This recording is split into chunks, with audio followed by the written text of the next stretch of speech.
Okay, so let's unpack this.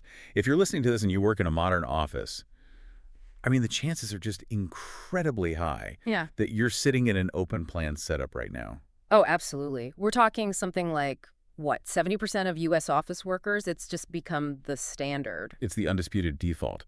And the stated reasons, well, they always sound so good, right? Cost savings, Yeah. more space, better collaboration. Exactly. That's the trifecta they sell you on. Fewer walls, more people per square meter, and this belief that innovation will just spontaneously happen. But the stack of sources you sent over, especially that huge systematic review, they really challenge those basic ideas. They do. They suggest that, companies are so focused on the facility savings, the stuff that looks good on a balance sheet, that they're completely ignoring the hidden human capital costs. And that's the core conflict we have to dig into. The organization optimizes for the building, but in doing so, they often de-optimize for the actual people inside it. So our mission today is to get into the really rigorous evidence. We're leaning heavily on a big 2021 systematic review that looked at 31 different peer-reviewed studies. And these studies are comparing open plan directly to the old school single-person office. That's right, the traditional cellular office. So we can move past just anecdotes about a noisy coworker and look at the hard data on health, satisfaction, and, actual productivity. And then once we've seen the problems, we pivot to solutions. Exactly. Evidence-based strategies that actually work to fix these known issues. We should probably start with definitions, because open plan can mean a lot of things.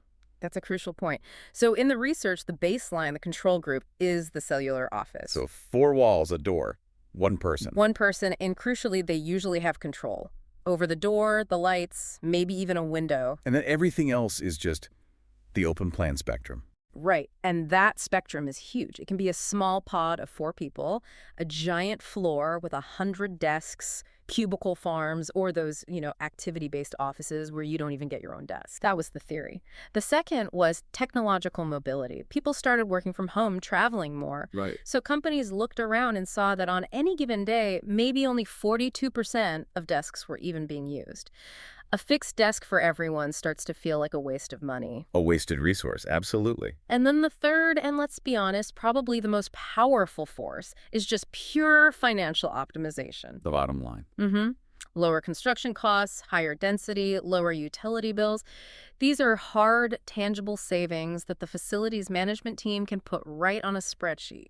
And that's the disconnect you mentioned. That is the critical disconnect. The facilities team makes a choice based on their budget, and they rarely have to account for the HR or productivity fallout. The savings are visible now, but the productivity loss is invisible, or at least it's delayed. So you've got 2 different departments looking at 2 completely separate ledgers. That disconnect has to show up somewhere. It does.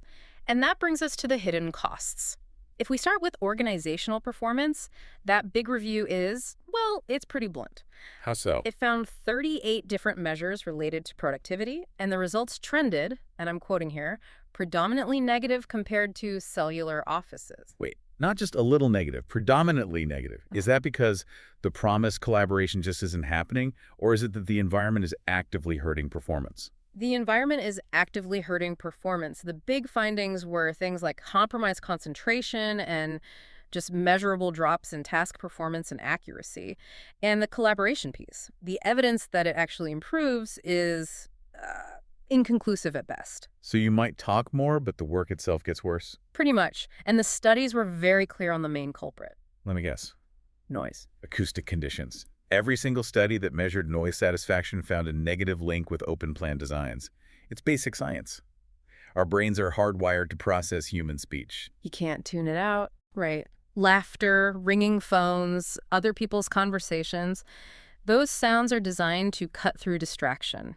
They grab your attention whether you want them to or not. And this is where you connect it back to the cold, hard numbers. You had this incredible statistic that staff costs are like 82% of a company's operating expenses. 82%. And the physical workspace, that's only 5%. That ratio should be on a poster in every facility manager's office. It should be, but it gets ignored. And the danger is, because that staff cost is so huge, even a tiny dip in productivity, say 5 or 10%, it just completely wipes out any savings you made on the building. Walk us through that concrete example from the source, because that really makes it click. Okay. So let's say a company saves $500,000 on construction by going open plan. Looks great for the CFO. A win. But this company has 200 employees, average salary 75 grand.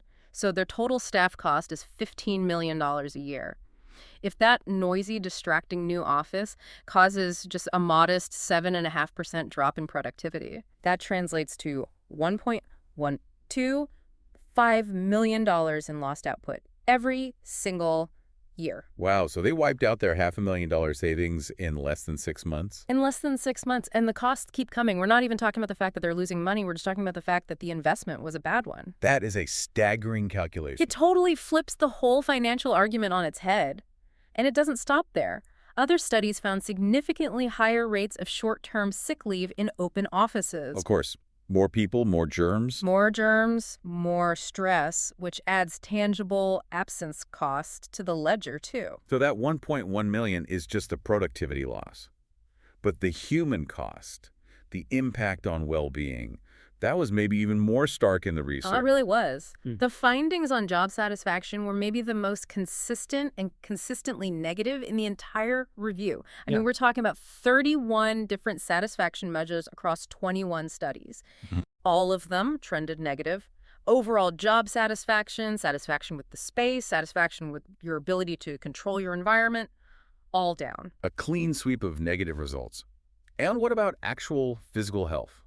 Stress. Yep, measurable impacts there too. Higher reported stress levels, a higher risk of catching a common cold, more complaints about headaches, eye strain, respiratory issues. People are just demonstrably less comfortable and less healthy.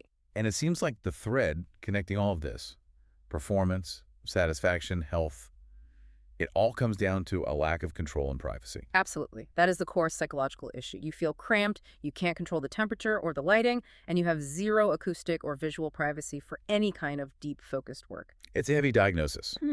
But the sources don't just leave us there. They move into the good news, the mitigation strategies. And if we connect this to the bigger picture, the key takeaway is that these bad outcomes, they aren't inevitable. But, and this is a huge but, organizations have to see open plan for what it is. A cost-saving measure that requires a substantial follow-up investment to mitigate the known human costs. You have to replace the capabilities of the walls you just knocked down. Okay, so let's start with the biggest problem, noise. Strategy 1, acoustic management. What actually works? So beyond just, putting up a few felt panels, you need a structured approach. Sound-absorbing materials, yes.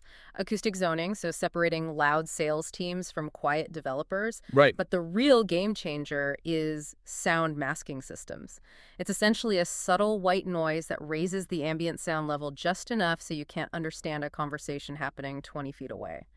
That intelligibility is what breaks our focus. And the Philips Lighting case study showed this in action. Exactly. They put in high-end acoustic ceilings, panels, and crucially, sound masking in their quiet zones.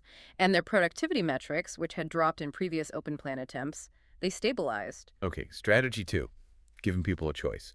If you can't get privacy at your desk, you need to be able to find it somewhere else. And it has to be reliable. It's no good having 2 little phone booths for 200 people. You need a generous ratio of quiet rooms and focus booths that are actually available when you need them. What does generous look like in practice? The Microsoft Office in the Netherlands is a great example. They provided about 1 quiet room for every 15 employees and 1 smaller focus booth for every 20. Wow, 1 for every 15. That's way more than I've ever seen. It is, and because of that high ratio, employees could trust that a quiet space would be available. It mitigated so many of the core complaints. If the solution isn't usable, it's not a solution. That makes perfect sense. All right, strategy 3 gets back to that idea of individual control. Yes, people need a sense of agency over their immediate little bubble. The most effective things are actually pretty simple. Individual task lighting you can dim yourself, and personal thermal devices. Like a little fan or a small heater under the desk. Exactly. Yeah. Small things that let you adjust your microclimate. And the Deloitte pilot for this had a massive payoff. Tell me about that. So in Amsterdam, they gave a group personalized LED task lights and under-desk radiant heating panels. They saw a 40% jump in thermal comfort satisfaction and, get this, a 12% decrease in sick leave in that area alone. A 12% drop in sick leave just from a tiny bit of personal control. That's incredible. It shows a direct, quantifiable link between agency and well-being. Okay, finally, strategy 4. This one is more about physical design and just social norms. Right. Using partitions strategically, creating little alcoves, but also setting up behavioral rules. You establish quiet hours, you create protocols for taking calls at your desk. Ernst & Young did this. They put in directional acoustic panels and set quiet hours from 9 to 11 a.m. And it worked. A 45% improvement in privacy satisfaction. And you can't just impose all this. You have to involve the employees in the change, right? That's critical. When the General Services Administration involved workers in the design process, their satisfaction rate was 65%, way higher than in offices where the change was just forced on them. It gives them a sense of ownership. Exactly. It prevents them from feeling like a victim of a cost-cutting exercise. Okay, so moving into what the sources call long-term resilience, this can't just be a one-time fix. How do you keep optimizing? Through continuous monitoring. But not just annual surveys. We're talking real-time data from sensors that track temperature, CO2 levels, noise, light. That sounds pretty high-tech. Yeah. But the Salesforce example showed a real payoff. A huge payoff. They correlated all that sensor data with employee feedback. They found, for instance, that CO2 levels would spike in the afternoons, which is a sign of stale air that makes people tired. So they could adjust the HVAC system in real time. Precisely. That kind of data-driven tweaking led to an 18% improvement in workplace satisfaction over 3 years. The other side of this resilience coin is giving workers more agency, what you call distributed governance. Yeah, you empower teams to customize their own zones. Cisco did this. They let teams choose their own furniture layouts and let individuals pick their own task lights or chairs. And the result? The number of workers who felt they had significant control over their workspace jumped from 12% to 55%. That's a huge psychological shift. Which brings us to the last piece, culture, aligning the whole decision with a purpose. Right. If you're doing this just to save money, at least be honest about it. But the best examples are purpose-driven. Patagonia uses Open Plan to reinforce its egalitarian, sustainable culture. They're transparent about the why. Yes. They acknowledge the trade-offs, but they offset them with other benefits the employees value, so people feel like they're part of a shared mission, not just a line item. So what does this all mean? Yeah. When you boil it all down, the single biggest takeaway for me is this massive systemic underestimation of the human factor in office design. That's it. Open Plan design is first and foremost a cost objective.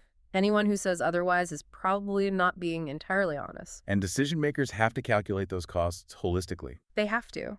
They must accept the documented loss in productivity, the increase in sick leave, the stress. The research is clear. If you go Open Plan, you must also budget for serious mitigation acoustics, quiet rooms, individual controls. Or you'll lose much more in human capital than you ever saved on drywall. Precisely. The only way to make it work is to provide meaningful choice so that people can find the environment that actually supports the kind of work they need to do at any given moment. Which raises this really provocative final thought from the research. The fact that Open Plan offices took over the world despite decades of research showing all these negative findings. So the financial metrics you can see on a balance sheet have just consistently won out over the intangible but very real human costs. That's the story. And it leaves you with a pretty stark question. Since your employees are 82% of your operating cost, what is the moral and financial liability of a design choice that demonstrably hurts the well-being and focus of your single most valuable asset? And for you, the listener, it's worth asking yourself, does your own workspace, whether you chose it or not, actually align with the cognitive demands of your job? Is your environment helping you work, or is it silently working against you?